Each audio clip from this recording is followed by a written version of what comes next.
шавҳарам устода гӯш мекунанд ҳама вақт, вале дар масъалаи пул додан харид ягон мебел, либос хеле хасисанд. маро устод бубахшанд, то ҳол натавонистанд як гӯшкунандаашона ҳаққи зана фаҳмонанд. безор шудем аз зулм. айнан хондам аз саволро. бале, мо борҳо гуфтем ки баъзе занҳо баъзе наворое мепартод ки унҷо ҳуқуқи марда баён кардаги ҳастем. мегӯяд ки шумо фақат ҳуқуқи мардҳое баён мекунед ва ин гап нодуруст аст. мана ҳозир камтар пеш ҳуқуқи шуморо баён кардем ва дар ҳар суҳбатҳо ҳуқуқи занҳоро ёдоварӣ мекунем ки ба занҳотон зулм накунед. касе ба занаш зулм мекунад, ман валама вулима, ин қоида ҳаст. касе зулм кунад, зулм карда мешавад.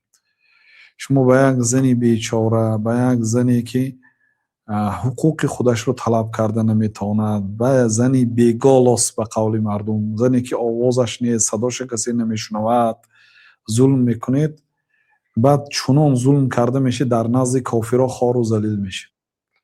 борҳо мо гуфтагӣ ҳастем. бинобар ин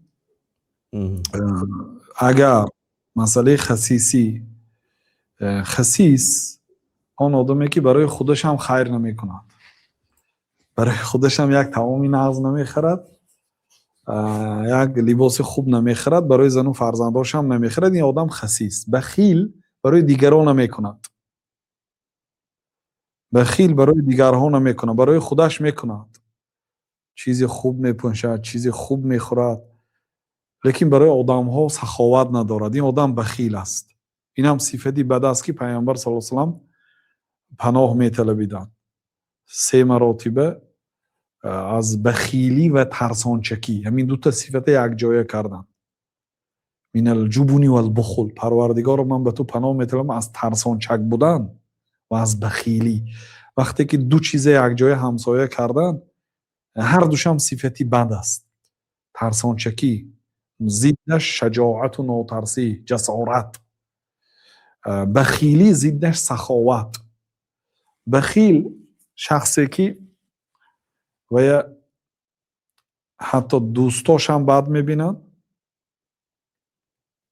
ҳатто зану фарзандош бад мебинад.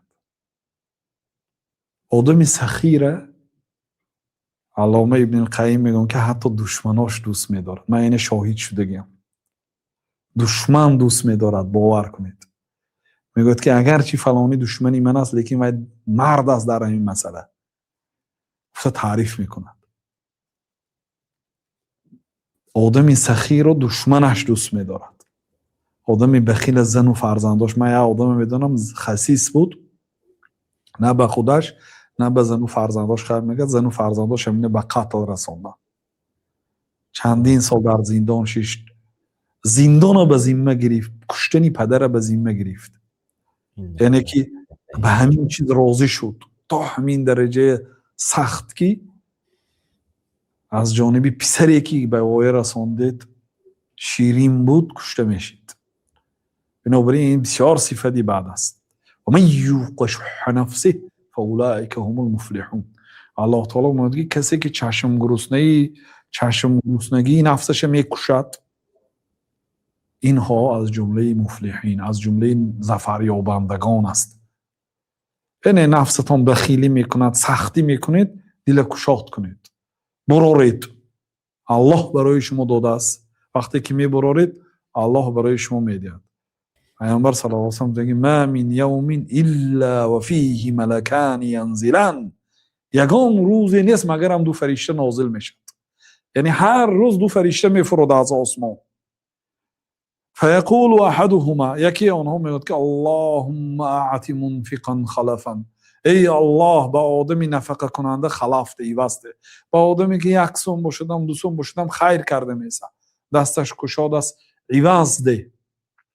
فرشته دعا میکند ای الله به شخصی نفقه کننده، خیر و سخاوت کننده عوض ده. و یقول الاخر، یک فرشته دیگر میگوید که اللهم اعط ممسکا تلفا. ای الله برای ممسک تلف ده، یعنی مالش تلف ده. یا دندانش در میکند، مثلا یک آدم دردی دندان شد، دندانش کندن، جان داد. او میگن که ناآمدی کار. یک ماشینش میزند $1000 $1000 صرف میشن، لیکن $10 خیر نمیکنن. یک مثلا مشکلی بیاد اگر $2000-3000 میپرد، از این زیاد نرود. لیکن $1 خیر کردن به بخیلی میکنند، سختی میکنند. دعای فرشته هست، اللهم اعطی ممسکا تلفا. ای الله برای ممسک تلف ده، مالش نیست و نابود کن. بنابراین برادرها بهترین خیری که میکنید به اهل و عائلتون است. ابدأ بمن تعول، صدقه را شروع کن از آنهایی که در زیر دستت هستند.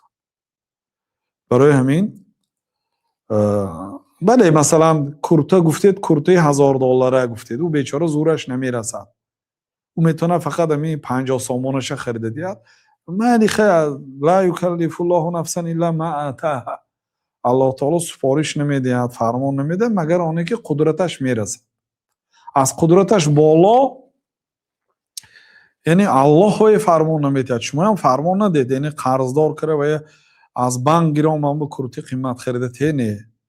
یعنی الله تعالی و امر کرده است که بالمعروف، مثلا آیلیکش 1000 سامان است، از همون مناسب برای شما خرید کنند.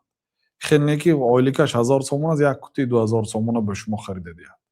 این خیلی فرمان هم نتیتون، لیکن باید اقلا 6 ماه به یک بار لباس خریده دیاد مرد به زنش. الله اعلم. یک نکته رو تاکید کردنی هم دوملو اینجا گفتند که یگان میبل لباس گفته گذاشتید، میبل خریدن، یعنی که این هم به وظیفه مثلا مرد داخل می شود. میبل برادرها و از مکملات است. مکملات یکم چیزی که مرد وظیفه دار است که اون اجرا کنه و ضروریات این خانه که تامین کردن، جای خواب، بعد یا لباسی که نماز خوانده شود و کوچه برآمده شود ضرورت.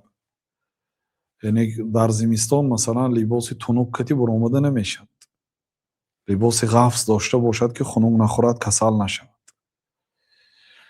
اینا ضرور. اینچنین مثلا قوه برق، پول قوه برق دادن، این ضروریات هست برای آنکه به قوه برق گاز ضروریات هست.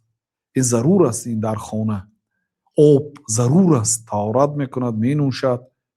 یعنی اینو ضروریات است، اینو حتمی هست که اینکه تامین کرده. بعد این حاجیات میستد، برای همین حاجت هست. مثلا اینترنت، خریدن اینترنت به امروز حاجت هست. و پدر و مادرش اکثر مهاجر هستند. مهاجر نباشد در خانه باشد هم فرزندی مهاجر دارد مثلا، یا از اینترنت یگان چی تماشا میکند، مثلا چیزای فایده‌ناک. به هر حال حاجت دارد. حاجت این ضرور نیست، به این هم زندگی میشه، این مثل این نان نیست، لیکن حاجت است. بعد این مکملات هست، یعنی به میبل زندگی کردن ممکن کرپ چکتی مثلا. میبل این مکملات هست. پول دارد مثلا در سیف $50,000 پول دارد و $500 به میبل خریده نمیداده باشد، بله این خسیس است. لیکن پول ندارد، اگر قرض گرفته خریده تیگوییم همین میبل یعنی ضرور نه. لیکن اگر $1000 پول داشته باشد و $200 میبل فرمایید مایلی. به هر حال این میبل مکملات نمیدارد برادرای عزیز، یعنی سیوم درجه میستد.